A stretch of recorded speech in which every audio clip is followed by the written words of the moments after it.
시청자 여러분 안녕하십니까? 윤석열 변호인 중에서 가장 대외적인 활동을 많이 하는 사람이 김계리 변호사입니다.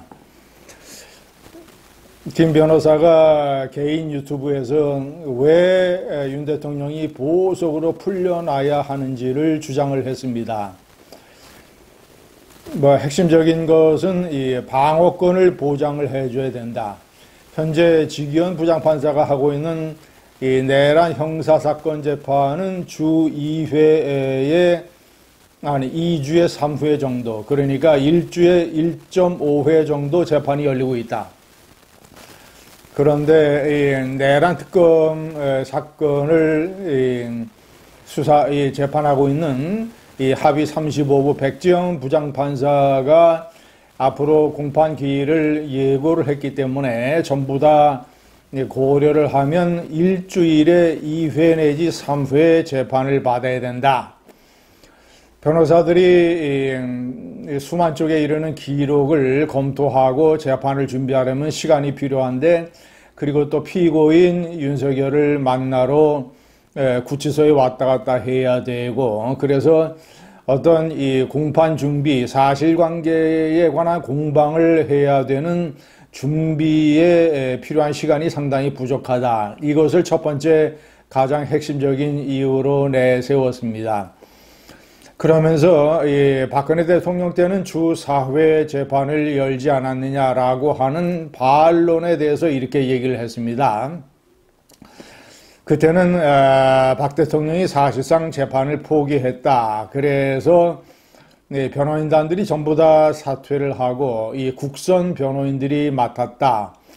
그러니까 쉽게 이야기하면 재판이 대충 진행이 됐다. 그렇기 때문에 어떤 공방에 필요한 시간이 그렇게 필요하지 않았다. 이런 식의 논리로 둘러댔습니다. 그런데 시청자 여러분, 윤석열과 또는 김계리 변호사 그리고 변호인단들에게 제가 해주고 싶은 말이, 제발 박근혜 대통령의 절반만이라도 되라는 것입니다. 박 대통령은 사실상 뇌물죄 부분에 관해서 이 경제공동체 이런 것들에 관해서 사실관계를 다툴 여지가 상당히 있다고 본인이 생각을 했습니다. 그러나 몇 번 해보다가 이 재판은 이런 게 아니구나. 이 재판은 역사적인 재판이구나.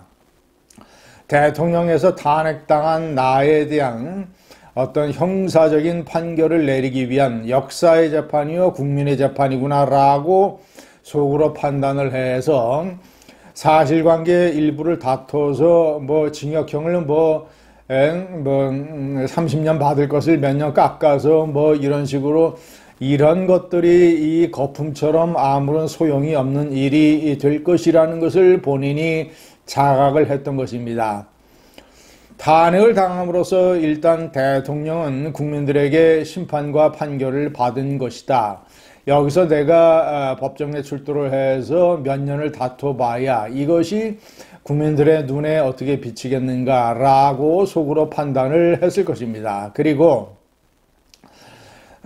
이 징역형이 몇 년이 나오든 결국은 내가 국민들에게 용서를 받고 정치적인 사면을 받아야 감옥에서 풀려날 수 있는 길이지, 무슨 10년, 15년, 20년 이거 다툴 일이 아니다라고 생각을 했고, 그래서 그의 생각을 안 변호인단들도 전부 다 사퇴를 했고, 결국 나중에는 다 정치적인 사면을 받아서 풀려났고, 풀려난 이후에 모든 것이 나의 불찰이요 나의 책임이라고 국민들에게 사죄하는 모습을 보여서 박근혜 탄핵과 재판 사건은 역사적으로 마무리가 됐던 것입니다. 이런 박근혜 대통령의 절반이나 아니면 4분의 1이라도 좀 닮아봐라 라고 하는 게 제가 윤석열과 변호인단에 얘기하는 겁니다. 저런 식의 친위 쿠데타를 저질렀으면 그런 우두머리가 되는 사람은 모든 사실관계를 다 인정을 하고 내가 왜 이렇게 했는가에 대의만 자신이 국민들에게 주장을 한 다음에 헌법재판소의 결정과 이 재판부의 판결을 전부 다 온전히 받아들여서 나도 어차피 이것이 역사의 판결이고 국민의 분노의 판결이기 때문에 어차피 이것은 내가 피해갈 수 없는 운명이다. 그러니까 일단 모든 것을 포기하고 박근혜 대통령처럼 저는 재판을 포기해야 된다고 생각합니다. 그리고 그의 법기술자들, 법미꾸라지 변호인단들도 전부 다 사퇴시키고 오히려 그 비용을 부하들의 변호사 비용으로 자신이 대체하고 이래야 될 것입니다. 어차피 시청자 여러분, 모든 국민이 TV로 다 봤는데 비상계엄 자체가 불법이기 때문에 거기에 동원된 모든 물리력과 폭력은 불법입니다.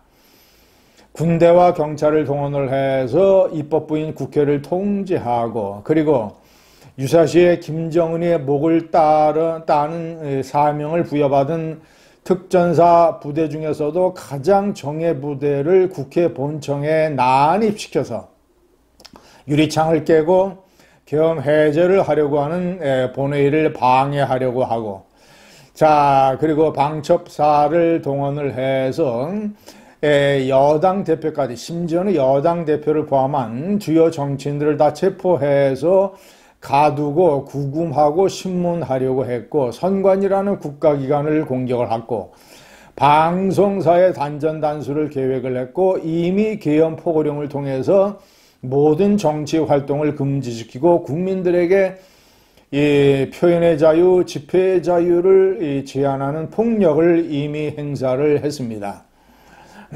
시청자 여러분, 이게 내란이 아니고 무엇입니까? 민주적 헌정 질서를 파괴하기 위해서 폭동을 일으켰다. 모든 게 다 사실 아닙니까?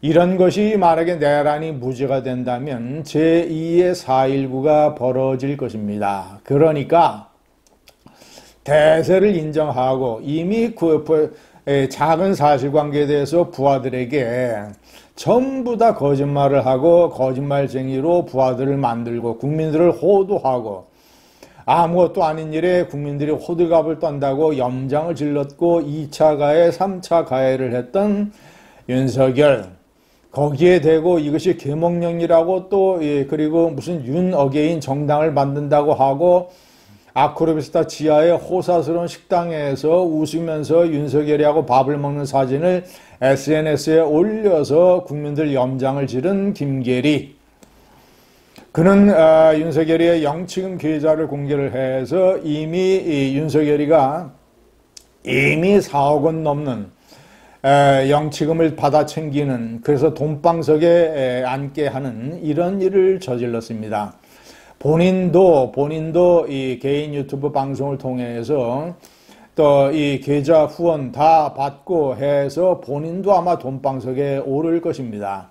그리고 그는 다음 총선이라 이럴 때 대구에서 공천, 대구나 TK에서 공천을 받을지도 모를 일입니다. 시청자 여러분, 이런 국민 여우 김계리가 또 국민을 홀리고 있습니다. 감사합니다.